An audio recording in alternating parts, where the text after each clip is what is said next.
কেবল আজকে যেহেতু সপ্তমী, আরও বাকি দিন তো আছেই। আশা করি পূজাগুলো ভালোই কাটবে। মা আসছে, সবার মনে একটা অন্যরকম আনন্দ। সব আত্মীয় স্বজন আছে, তার একটা মজাই আলাদা।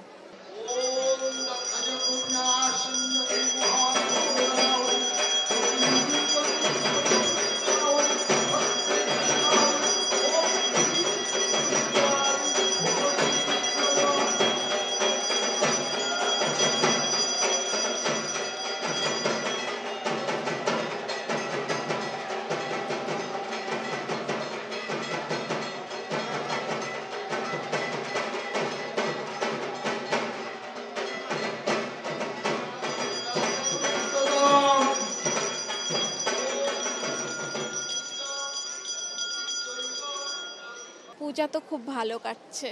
এই তো কেবল আজকে যেহেতু সপ্তমী, আরও বাকি দিন তো আছেই। আশা করি পূজাগুলো ভালোই কাটবে পরিবারের সাথে। মা যেহেতু আসছেন 1 বছর পরে, সেহেতু দেশে সুখ সমৃদ্ধি বজায় থাকে, শান্তি থাকে দেশে, এবং প্রত্যেকটি ঘরে ঘরে যেন সুখ শান্তি মা যেন বজায় রাখে। মা আসছে, সবার মনে একটা অন্যরকম আনন্দ। সব আত্মীয় স্বজন আছে, তার একটা মজাই আলাদা। দুর্গা দেবী যখন আসে, হ্যাঁ, দুর্গা দেবীর কাছে প্রার্থনা করি সবাই মঙ্গল করুক, পৃথিবীতে সবাই সুস্থ থাকুক, সব মারা যেন সুস্থ থাকে, সব সন্তানরা যেন সুস্থ থাকে, এটাই। 1 বছর পরে আমাদের মাঝে আসে।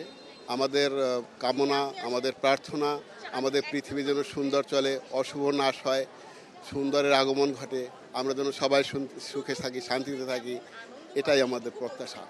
মায়ের কাছে প্রার্থনা প্রতি বছরের ন্যায় হচ্ছে সমৃদ্ধি, ভালো থাকা, কিভাবে আরও সুন্দর করে মা গুছিয়ে দেয় সব কিছু, এটাই প্রত্যাশা। পাশাপাশি দেশেরও যেন মঙ্গল হয়, সকলের মঙ্গল হয়, এটাই প্রত্যাশা থাকবে।